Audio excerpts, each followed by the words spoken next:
En Afrique, la pénurie d'eau potable et l'absence d'infrastructures d'assainissement continuent de menacer la santé et la stabilité de millions de personnes. Selon l'OMS et l'UNICEF, seuls 500 millions d'Africains sur 1,3 milliard bénéficient d'un accès fiable à l'eau et moins de 300 millions à des services d'assainissement de base. Dans les zones rurales, la situation est encore plus préoccupante. 4 personnes sur 5 n'ont pas accès à une source d'eau saine. Face à cette crise persistante, des chercheurs venus du Canada, du Ghana, du Cameroun, du Sénégal ou encore du Burkina Faso unissent leurs efforts à travers le projet Autonomie pour proposer des solutions durables. Il s'agit en fait d'un atelier qui porte sur l'eau et l'assainissement, la gouvernance de l'eau et l'assainissement, qui est un projet dirigé par le CRDI canadien et dont certains chercheurs du CEREC participent au niveau du Cameroun.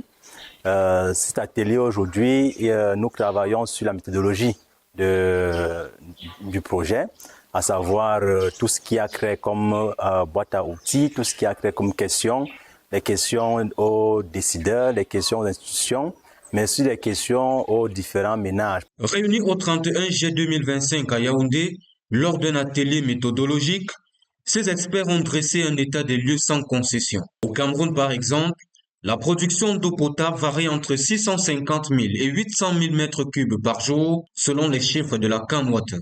Mais malgré cette capacité, la distribution reste très inégale et les infrastructures d'assainissement insuffisantes. La panne sèche persiste à plusieurs niveaux du système, déplore le professeur Bruno Ongonkwa, directeur du CERAP. En cause, une gouvernance encore trop fragile, incapable de répondre à la pression démographique et aux défis climatiques. Ce séminaire, nos ateliers que nous terminons aujourd'hui, visent en principe trois objectifs. Le premier objectif est de regarder le cadre réglementaire de la politique en eau, d'évaluer les outils de collecte des données sur l'eau au Cameroun et enfin de proposer aux institutions quelques résultats pour la prise de décision. Le projet Autonomie prévoit 12 mois de recherche pour collecter et analyser des données sur le terrain. L'objectif, produire des recommandations concrètes à destination des décideurs politiques. Ce travail scientifique s'inscrit dans la perspective du 23e Congrès international de l'eau et de l'assainissement que le Cameroun accueillera en février 2026. Un rendez-vous crucial pour un continent où d'ici 2030, jusqu'à 250 millions de personnes pourraient être déplacées à cause du stress hybride et de la dégradation des ressources naturelles.